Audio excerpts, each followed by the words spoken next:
ನಾಗೇಂದ್ರ ರಾಜೀನಾಮೆಗೆ ಬಿಜೆಪಿ ಪಟ್ಟು ಹಿಡಿದಿದೆ. ಬಿಜೆಪಿಯ ಆರೋಪಕ್ಕೆ ಸಿಎಂ ಡಿಕೆ ಶಿವಕುಮಾರ್ ತಿರುಗೇಟು ಕೊಟ್ಟಿದ್ದಾರೆ. ದೇಶದಲ್ಲಿ ಯಾವ್ಯಾವ ನಾಯಕರ ಮೇಲೆ ಕೇಸ್ ಇಲ್ಲ ಹೇಳಿ, ಕುಮಾರಸ್ವಾಮಿ ನೀವು ಜಾಮೀನು ತೆಗೆದುಕೊಂಡಿಲ್ವಾ ಅಂತ ಡಿಕೆಶಿ ಪ್ರಶ್ನೆ ಮಾಡಿದ್ದಾರೆ.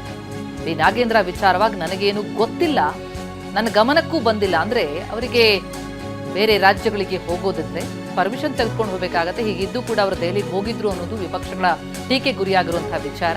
ಆ ವಿಷಯವಾಗಿ ಈಗ ಡಿಕೆಶಿ ಮಾತನಾಡಿದ್ದಾರೆ. ಕೋರ್ಟ್ ಷರತ್ತುಗಳೆಲ್ಲ ಉಲ್ಲಂಘನೆ ಮಾಡಿದ್ದಾರೆ ಅನ್ನುವಂಥದ್ದು ಕೂಡ ಕೇಳಬೇಕು. ನೋಡಪ್ಪ, ಯಾರ್ಯಾರ ಮೇಲೆ ಕೇಸ್ ಇಲ್ಲ ಈ ದೇಶದಲ್ಲಿ? ಯಾರ ಮೇಲೆ ಕೇಸ್ ಇಲ್ಲ ಅಂತ? ಕುಮಾರಸ್ವಾಮಿ ಅವರು ಜಾಮೀನು ತೊಗೊಂಡಿಲ್ವಾ? ಡಿ ಕೆ ಶಿವಕುಮಾರ್ ಜಾಮೀನು ತೊಗೊಂಡಿಲ್ವಾ?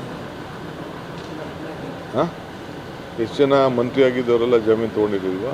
ಈಗಿರೋರೆಲ್ಲ ತೊಗೊಂಡಿಲ್ವಾ? ಎಷ್ಟು ಜನ ಕೇಸ್ ಇದೆ? ಕಾನೂನು ಉಲ್ಲಂಘನೆ ಮಾಡಿದ್ದಾರೆ ಅಂತ, ಷರತ್ತುಗಳ ಉಲ್ಲಂಘನೆ ಆಗಿದೆ ಅಂತ ಕರ್ನಾಟಕ ಬಿಟ್ಟು ಹೊರಗಡೆ ಹೋಗಿದ್ದಾರೆ ಅಂತ ಸರ್. ನನಗೆ ಯಾವುದೂ ಗೊತ್ತಿಲ್ಲ, ನನ್ನ ಗಮನಕ್ಕೆ ಬಂದಿಲ್ಲ. ನಾವೆಲ್ಲ ಸರಿ ನೋಡಿದ್ದೀವಿ.